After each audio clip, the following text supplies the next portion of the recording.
Bonjour à tous, bienvenue dans cette nouvelle capsule.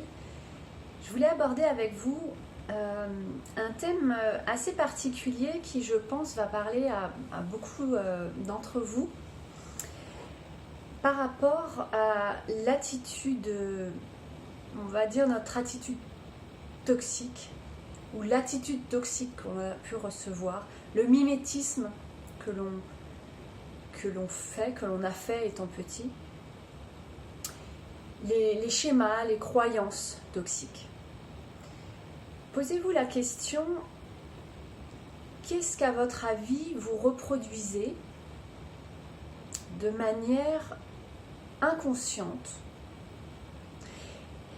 Un schéma, une attitude, une habitude qui ne vous correspond pas, mais qui correspond plus à un schéma familial que vous avez reçu étant petit,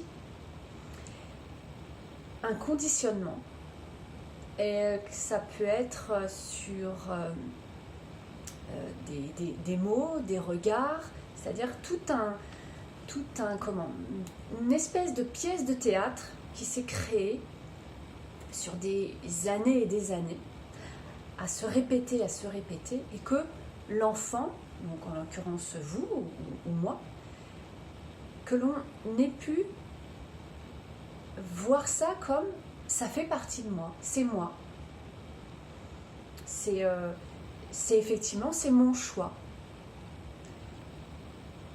Mais en fin de compte, si vous réfléchissez et observez peut-être l'un de vos parents ou vos deux parents qui font la même chose, mais vous vous apercevez que, par exemple, avoir des fringales, être un légume devant la télé, avoir un rythme de télévision exagéré, ne pas avoir de programme pour un week-end, de rester complètement léthargique à des moments, ne pas avoir de projet, d'envie, ne pas avoir son propre discernement. Voyez si ça, c'est vraiment vous qui l'avez décidé, ou c'est plutôt quelque chose que vous avez vu dans votre famille et qui s'est répété et répété et répété. Et du coup, vous l'avez pris pour argent comptant en disant, bah oui, c'est ma personnalité, c'est moi. Eh bien, peut-être pas. Peut-être pas.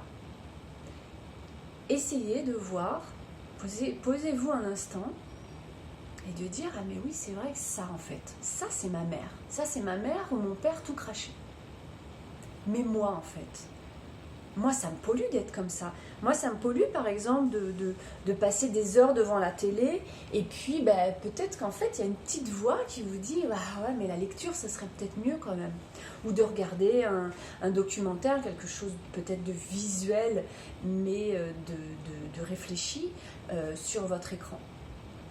Et puis de manger beaucoup de sucré, etc. Au lieu de faire une diète. Alors vous savez qu'il faut faire une diète. Ou faire attention à ce que vous mangez. Peut-être le fait aussi de rien planifier, de ne pas être du tout organisé, de ne pas avoir de planification, de ne pas essayer de faire des choses adultes, mais toujours rester un peu en mode enfant. Parce que c'est souvent ça dans les familles. Il y a beaucoup de pourcentage de familles où les adultes sont encore des enfants, ils ne sont pas sortis de ça. Et quand un enfant veut essayer d'être adulte, ça demande beaucoup de sacrifices et d'efforts pour le descendant, pour l'enfant qui lui veut s'épanouir, qui lui veut apprendre, alors que le parent, lui, il veut rester encore enfant, à regarder la télé, à rester en survêtement ou ne pas essayer de programmer quelque chose pour son enfant.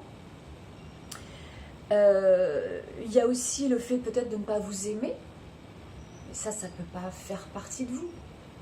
C'est automatiquement quelque chose qui vient de l'extérieur. Comment on ne peut pas s'aimer? Ça veut dire qu'il y a eu quelque chose qui vous a été mis au niveau de votre psychisme, en disant ne t'aime pas, ne crois pas en tes capacités.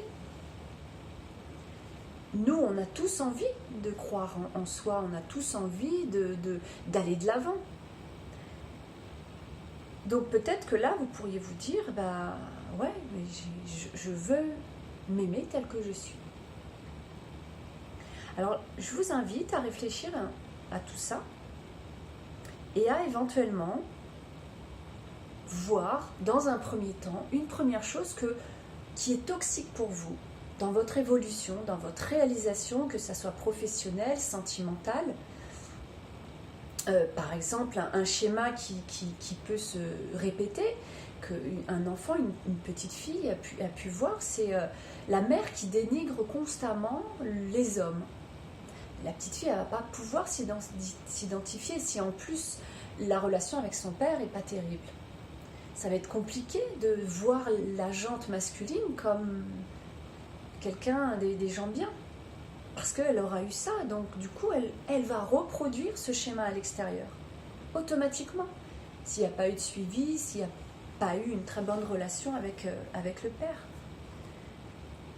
Donc ça, voilà, que ça soit au niveau professionnel, sentimental, relationnel, social, extérieur, etc. Vous pouvez, dans un premier temps, je vous invite à rédiger une lettre d'engagement envers vous-même en disant que voilà, ça va vous permettre d'acter un changement que vous avez envie de créer en vous. Et vous faites cette lettre, vous rédigez que vous ne voulez plus ça parce que c'est en lien avec votre mère, que ça appartient à votre mère ou à votre père, mais à la place, vous vous engagez à tenir une attitude ou à mettre en action ou avoir une autre façon de penser, une autre façon de vous exprimer par rapport à tel ou tel domaine. Et après, pour vous savez que j'aime bien mettre en lien les émotions, le mental, l'esprit et le corps. Donc là, je vais vous montrer un exercice que vous pouvez faire régulièrement dans la journée, sur plusieurs jours, peut-être le matin et le soir ou le soir. Un exercice qui va justement vous aider, vous accompagner, vous soutenir pour tenir cet engagement, tenir de nouvelles résolutions, une nouvelle façon de penser, une nouvelle façon d'être, pour vous relier au mieux à votre personnalité, telle que vous êtes vraiment. Voilà, je vais vous montrer l'exercice. Alors, c'est très simple. Vous allez être assis en tailleur, alors sans support. Il y a un mantra, je vous ai mis le lien sur YouTube, donc vous tapez mantra HAR, H-A-R, celui de 12 minutes 37 exactement. Je trouve que c'est celui qui est le plus motivant parce que les autres c'est dans des sons trop aigus. Le lien c'est Nomi Lyons, au cas je vous le mettrai en lien après sur la vidéo.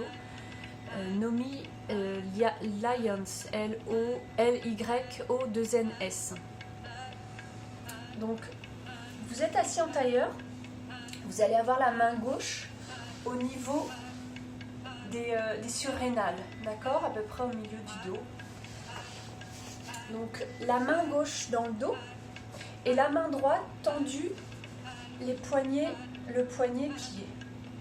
Et vous allez faire la respiration du feu que j'explique dans mes autres vidéos, qui est une inspire-expire de la même puissance, ça fait ça.